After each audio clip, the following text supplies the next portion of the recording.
everyone. I'm just going to say a few things here briefly and kind of loosely about Nietzsche and the text that you read from him, the excerpt from the Genealogy of Morals. Nietzsche is a 19th century philosopher, lived for the majority of the 19th century, died in 1899. And the reason I've included this text on the syllabus really and on this week is as a kind of counterpoint, a kind of counter accompaniment to the social contract. So the main texts for this week are really Crito and the social contract. Then Nietzsche gives you sort of a different angle on things. So I said in all the social contract stuff that one of the things Rousseau can be seen as doing there is providing a model of how society developed, how we got from barbarism to civilization, if you want to put it that way. That's why this Nietzsche text is here, because he tells you, he's trying to answer that same question, and he tells you a very different story in answer to that question.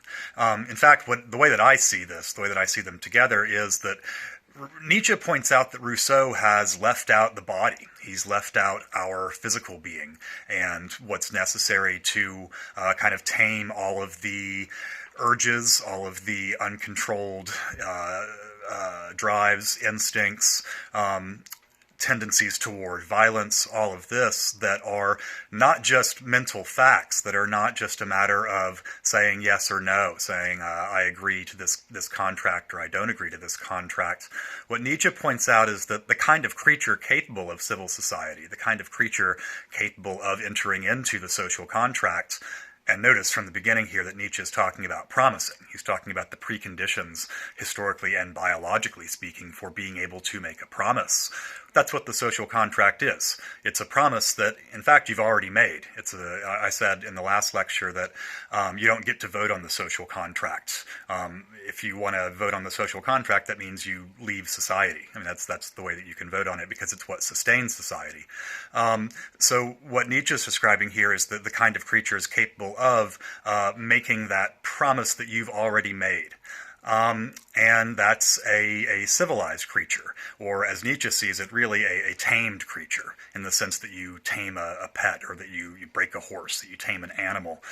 He believes that we as humans needed to be tamed in order for civil society to be possible, in order for any of the things that Rousseau talks about to be possible.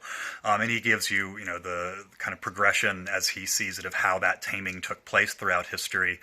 It's a much uglier vision of the history of civilization than what you get in Rousseau, even though Rousseau is largely pessimistic about the world in which he lives, even though he's largely pessimistic about history and is looking to the future for his ideals.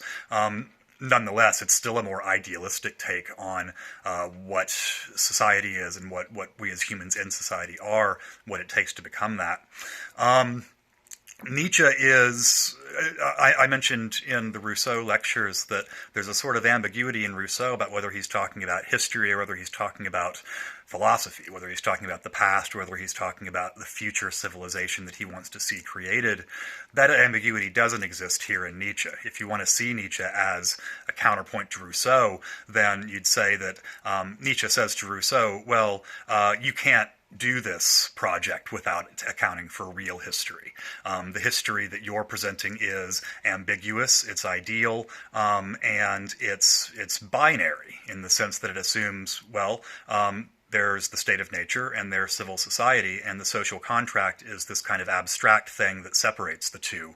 That binary doesn't exist for Nietzsche. For Nietzsche, this is a long, complicated, and painful process from which not very many ultimately benefit, from which only the ones who emerge as kind of sovereign individuals, to use the language that he uses, really benefit from the process.